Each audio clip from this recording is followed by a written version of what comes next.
Olá, estamos de volta. Este é o Tudo a Ver. Você nos acompanha no canal 19, na TV aberta. O canal 53.1 é o nosso digital, também na TV aberta. Quer ver numa imagem melhor, numa qualidade melhor de som? Faz uma busca de canal aí na sua televisão. O 53.1 é o nosso digital. Também estamos ao vivo no canal 20 da NET TV a cabo e ainda na internet, rtv.net.br. A gente está batendo papo aqui sobre autismo. Dia 2, terça-feira que vem, é o Dia Mundial de Conscientização do Autismo. Eu estou recebendo aqui um médico neuropediatra, o Dr. Jaime Lins. Está comigo também a Sinara Ludwig, que é pesquisadora na área, a Sabrina Pacheco, que é mãe de uma criança autista, e o Felipe, que tem um canal no YouTube. Felipe, eu queria que tu falasse como é que é o nome do canal e o que tu faz no canal, Felipe. O nome é Mamãe Bugou. Mamãe Bugou? A tua mãe bugou? E o que tu faz nesse canal? O que vocês mostram? Jogos, desafios e várias coisas. E quem mais que aparece no canal além de ti e da tua mãe? Irmão. Teu irmão? Como é que é o nome dele? Eric. Eric. O Eric te ajuda nos vídeos. Os animaizinhos. É. O que aparece? O que mais que aparece? Tem animais no teu canal? Mãe, só um vídeo. Só num vídeo. E quem que faz a edição dos teus vídeos? Meu pai. Teu pai. A família inteira entrou na roda, Sabrina? A família inteira, Carol. A família inteira entrou na roda porque o Felipe era muito tímido e aí, como ele gostava muito dos youtubers, a gente pensou, vamos trazer o Felipe então para isso, para ver se ele não dá uma... E foi muito legal, assim. O canal cresceu bastante e o Felipe adora gravar. Tu gosta? Toda semana tu grava um vídeo? Como é que é isso, Felipe? Fala no microfone. Fala, se tu grava sempre. Eu não gravo sempre porque, tipo, meu pai parou de dar ideia, essas coisas. Tem que ter mais ideia para esse teu canal, então. Mas quem está nos assistindo, convida para se inscrever no teu canal. Verdade. Como é que é? Repete o nome do canal e pede pro pessoal dar um joinha, então. E dá um joinha. Só que o link no botão ali embaixo, vermelho. Se inscreve no canal. Se no canal. Tá certo, é o Mamãe Bugou, o canal do Felipe. Isso é importante, Sinara, descobrir alguma coisa que a criança gosta e ficar ali incentivando, como eles fazem lá na casa da Sabrina, todo mundo vai pra roda, até o cachorro, os gatos, vai todo mundo. Não, é extremamente importante, especialmente que está lidando com uma dificuldade, né, da criança que tem autismo, que é a comunicação, né? Então, estimular isso, né, é fundamental. Com certeza, ela está trabalhando como uma terapeuta ocupacional, né? Digamos assim, ela está estimulando essas dificuldades e isso está ajudando muito. Melhora muito a autoestima da criança, é muito bom, muito positivo. O Felipe te cobra, Sabrina, de tem que fazer mais vídeos ou vi isso, quero fazer no meu canal também. Como é que vocês constroem essas ideias? Então, nem sempre ele cobra, porque ele é uma criança assim que, tipo, ele não se apega muito às coisas muito tempo, assim. Então, a gente que, olha, vamos gravar isso? Vamos gravar uma tag, vamos gravar um quiz. Eu gosto de gravar quiz com ele para estimular bastante a mente dele. Então, ele pega e vai, mas não é uma coisa que ele fala, hoje eu quero gravar. Não, a gente que vai lá e... Mas ele adora. E é bem interessante, quem quiser acompanhar o canal Mamãe Bugou, ali vai conseguir ver os vídeos do Felipe, da Sabrina e do Dr. Jaime.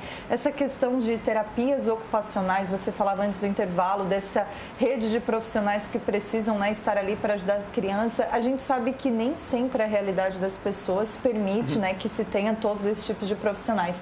Mas é importante que essa família, independente disso, busque pelo menos alguma ajuda ou que busque informações de o que fazer em casa também, né? A Sinara disse, a Sabrina faz uma terapia ocupacional em casa. Tem que buscar essas ideias também. É bem interessante isso, né? Uma porcentagem significativa das crianças com transtorno do espectro autista tem talentos, né? E esses talentos, eles podem ser explorados até no sentido de melhorar a interação social e a linguagem dessas crianças. Realmente é uma realidade, assim, né? A realidade econômica torna muito difícil a gente ter toda essa rede de acompanhamento interdisciplinar. Mas cada vez mais a gente vê que existem lugares que fornecem esse tipo de atendimento, às vezes de forma gratuita, né? Aqui em Criciúma, nós temos a Associação dos Amigos Autistas, a AMA, né? Que tem feito um trabalho excepcional no cuidado, na parte educacional, pedagógica e também interdisciplinar das crianças com transtorno do espectro autista. Muitas APAES em vários municípios também têm oferecido tratamentos e acompanhamento interdisciplinar, né? Então, os pais podem realmente recorrer a essas instituições assistenciais e ter um auxílio que é realmente fundamental. E quando uma criança é diagnosticada com autismo, ela, às vezes, eu imagino que a mãe, o pai, a família toda fique com muitas dúvidas, né? Sim. Mas uma das coisas é com relação à escola. Hoje o Felipe estuda numa escola regular, a Sabrina falou. Mas tem essa determinação? O médico vai dizer, não, essa criança fica numa escola regular, ela vai procurar uma vaga na AMA, ela vai procurar uma escola especial ou não, doutor? Claro. Isso varia de caso? Isso varia muito de caso para caso, né? A gente sempre tem que tentar estimular que a criança frequente uma escola regular. Às vezes, a impossibilidade de ter um acompanhamento interdisciplinar nos mostra que a criança numa escola regular, interagindo com outras crianças, por si só já é uma terapia muito importante. Isso já melhora muito a interação social, né? Então, a gente precisa tentar estimular ao máximo que a criança frequente a escola regular.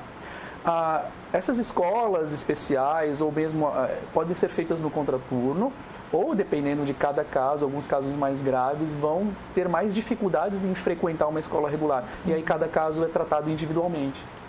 Como é que funciona hoje o Felipe na escola? Ele tem alguém auxiliando ele? Ele tem uma forma de avaliação diferente? Porque ele está na série que ele deveria estar pela idade, assim, Sabrina? Como é que funciona? Sim. O Felipe, ele tem uma auxiliar, ele está na 3ª série. Está na série devido à idade dele, E até hoje ele não teve nenhum tipo de adaptação. Tudo que os colegas fazem, ele consegue fazer. E eu sempre peço realmente para elas não fazer adaptação até agora, porque eu peço que elas estimulem muito ele, sabe? Então, até agora, no momento, não foi feito nenhum tipo de adaptação. O Felipe consegue fazer tudo que os outros colegas fazem na escola. Mas ele tem alguém auxiliando ele diretamente? Sim, ele tem uma auxiliar. E na escola que ele estuda, tem atividades assim de contraturno? Tem alguma coisa para alunos que estão como o Felipe? Ele frequenta o AE, que é muito importante. O Felipe também se desenvolveu muito, é uma vez por semana, no horário oposto que o Felipe estuda. E o que é o AE, Sabrina? O AE é uma professora adaptada para crianças com autismo, com síndrome de Down, com qualquer síndrome, e ela estimula a criança na dificuldade que a criança tem. Interessante, isso é muito bom, porque aí a criança vai se desenvolvendo, é uma possibilidade que a mãe fica tranquila e dizer, não, está fazendo mais alguma coisa também para o desenvolvimento dele, né? Sinara, nessas pesquisas que vocês fazem, nessa que tu estás fazendo agora, qual é a tua linha de raciocínio, o que tu pretende, descobrir ou ajudar a partir de agora? Bom, lá no laboratório a gente faz pesquisa básica, né? Então a gente tenta entender assim o cerne de tudo, né? E a minha indagação maior, né, é com relação como tudo começa, né? Qual é a etiologia desse transtorno, né? Então eu estou tentando entender justamente qual é essa interação dos fatores genéticos. A gente sabe que tem alguns genes que já estão cotados, né? Que eles são mais frequentes em pacientes com autismo. E a gente sabe também diversos estudos, mas muitos mesmo, indicando que a exposição a pesticidas, a metal pesado, a poluição, tudo está muito nebuloso, mas todos são candidatos assim fortes que podem estar interagindo com esses genes, né, para desencadear o quadro de autismo, né, na criança e muito provavelmente durante o desenvolvimento, né, do bebê. Então, o meu intuito é justamente tentar entender mais sobre esses mecanismos, o que acontece a nível celular, justamente porque, como a gente está falando, conhecimento é poder, né? A partir do momento que a gente entende mais sobre esse transtorno, a gente consegue manejar mais terapias, né? Tanto porque hoje o tratamento farmacológico é muito limitado e pouco se sabe, né?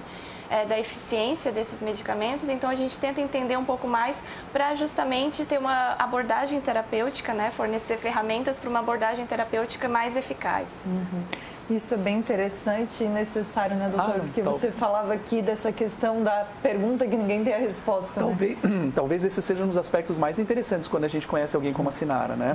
Quando a gente vê pacientes, a gente vê vários desses aspectos que a gente suspeita que possam ser um fator de risco, mas todos eles juntos numa mesma pessoa.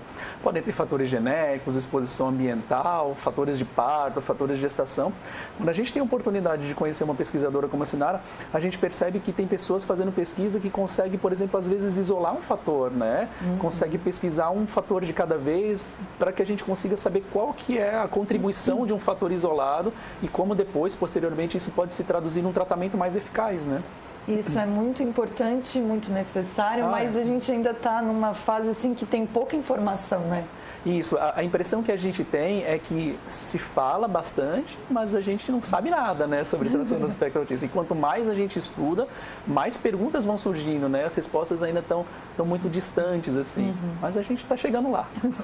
Doutor, a questão do diagnóstico, ele é feito por meio de um exame, ele é feito de forma clínica, né? A Sabrina contou um pouquinho como que chegou até esse diagnóstico. Com quantos anos o Felipe tinha quando foi diagnosticado, Sabrina? 5 anos. 5 anos.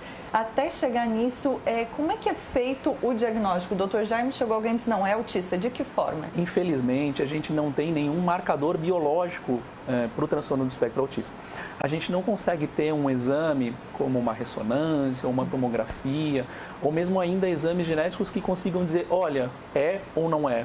A gente se baseia principalmente nas características clínicas, né? E muitas vezes se basear em características clínicas é muito difícil, porque exige que a gente acompanhe a evolução da criança, como ela se comporta, como essa evolução clínica como essa criança vai se desenvolvendo para que você consiga observar esses sintomas de forma mais clara. Quando a gente fala em atraso no diagnóstico é porque muitas vezes quanto mais precoce a criança se apresenta, menos nítidos são esses sintomas, né? Então, à medida que a criança vai se desenvolvendo e vai crescendo, muitas vezes esses sintomas vão se tornando mais nítidos e mais claros, tornando mais fácil, às vezes, o diagnóstico. Quando a criança é muito pequena, o diagnóstico é mais difícil. Então, o desafio é fazer o diagnóstico precoce. E tem, assim, um mínimo de idade já antes dos 3 anos, não pode se diagnosticar ou não, também vai depender pela forma que o senhor se fala. fala que o diagnóstico ele é mais fácil a partir dos 3 anos de idade. Tem se lutado muito para se começar a fazer o diagnóstico a partir de 1 ano e 6 meses, né? Então, quanto mais precoce, melhor, porque quanto mais cedo a gente começar as terapias, melhor o resultado, melhor o prognóstico. E se fala em tentar fazer o diagnóstico a partir de 1 ano e 6 meses, quanto mais precoce, melhor. Doutor, você trabalha muito com essa questão do diagnóstico, né? Trabalha junto com a AMA também, que é a Associação de Pais e Amigos dos Autistas. A gente tem muitos autistas hoje na região, porque eu não sei se hoje a gente já tem assim, um número no Brasil, porque a última vez que eu lembro que eu dei uma olhada nisso, no Brasil a gente não tinha número, tinha estimativa. Já tem alguma coisa assim? Em 2008, uma pesquisadora fez uma pesquisa aqui em Santa Catarina, onde ela telefonou para todas as escolas que eram vinculadas à Fundação Catarinense de Educação Especial, todas as APAES e todas as AMAs de Santa Catarina, com uma pergunta muito simples: quantos alunos autistas vocês têm matriculados? E ela chegou num número de 175 crianças, tá? Esse número, ele é muito abaixo do que a gente tem, porque muitas crianças, como você mesma disse, não têm acesso a essas escolas, não têm acesso a esse tipo de assistência. Então, a gente não tem um número bruto, a gente não tem um número real do número de crianças com transtorno do espectro autista. A gente tem uma ideia aqui na nossa região, aqui a gente está na mesorregião sul de Santa Catarina, nos nossos ambulatórios de acompanhamento de crianças com transtorno do espectro autista, a gente já tem próximo de 400 crianças em acompanhamento. Então, realmente, esse número ele é muito subestimado. A gente acredita que tem muitas crianças, e como a Sabrina mesmo diz, existem muitas crianças que ainda precisam ser diagnosticadas, né? Que ainda estão lá lutando, patinando, com dificuldades, às vezes ouvindo que a criança é mimada, às vezes ouvindo que a criança não é bem educada, mas, na verdade, ainda carecem do diagnóstico. Essa falta desse número, né, dessa quantidade, dificulta, inclusive, pesquisas na área? Com certeza, com certeza. Inclusive, eu tenho um projeto também que esse número é importantíssimo, né? Inclusive, para a gente ter recursos e ter embasamento para chegar nas autoridades, precisamos de mais suporte, né? Porque o número de crianças com autismo no Brasil é extremamente alto, né? E muitas vezes os órgãos públicos, eles não dão esse suporte justamente porque não tem esse número, né? Então, uma das frentes que a gente está lá no nosso grupo é justamente, juntamente com o Dr. Jaime, que está lidando diretamente com as crianças, ela fazer esse levantamento aqui na região sul, né, do número de crianças autistas e com certeza, né, essa informação a gente vai conseguir, inclusive, caracterizar, né, como é a criança autista aqui no Brasil e aqui no Sul, né? Justamente fazendo o link com a minha linha de pesquisa lá que envolve fatores de risco, a gente pode, inclusive, tentar responder, né, se a região sul, se o nosso ambiente aqui pode estar influenciando de alguma maneira, né, o desencadeamento, né, o desencadear dessa doença, né, desse transtorno. Então, e hoje tu faz pesquisas também, já está nessa parte de conversar com as crianças, com a família, faz pesquisa em animais. Como é que é a tua pesquisa, assim, para a gente entender um pouquinho, né? Bom, a gente está iniciando agora os trabalhos na Unesc, né? Mas a gente está com vários projetos, estamos bem animados, bem motivados para de fato ir para a comunidade. Então a gente tem a linha, né, de trabalhar com esse levantamento, né, do perfil da criança autista aqui, né, inclusive o perfil das famílias, né, que tem pacientes autistas. Além disso, no laboratório, como eu comentei, né, o carro-chefe é a pesquisa básica, então a gente trabalha com modelos animais, diferentes modelos animais, justamente para ver a questão genética, né, e trabalhar com o nível cerebral, né, entender o que está acontecendo ali em nível bioquímico, molecular, e principalmente essas duas frentes, né. Claro que eu acho muito importante na Unesc a gente tem essa oportunidade, né, de fazer esses trabalhos translacionais, né. É importante a gente saber estudar o micro, mas também ver o macro, né. Por que a gente está fazendo esse tipo de pesquisa de bancada, né, de laboratório, fazendo análises, diferentes análises, né, justamente porque o macro é melhorar, né, a vida em sociedade, né, melhorar a vida dessas pessoas com essa doença. Isso é um apelo mundial, né, isso está sendo desenvolvido em todo o mundo, né, tá todo mundo correndo atrás, tentando entender um pouco mais sobre o autismo, e é muito positivo saber que aqui em Criciúma, na Unesc, a gente está com essa linha de pesquisa, assim, bem forte. Eu acho que essa caracterização clínica que tu falaste, a gente conhecer os pacientes, a gente entender como são as famílias, saber dados assim, peso, altura, exames que a criança já fez, características familiares, como foi a gestação, como foi o parto. Se a gente conseguir ter uma caracterização e saber essas informações de um grande número de pacientes, isso acaba trazendo ideias para que a gente possa levar lá para a bancada, lá para o laboratório e tentar estudar a fundo cada uma dessas ideias e ver como elas podem influenciar no surgimento do autismo. Então, é um casamento, assim.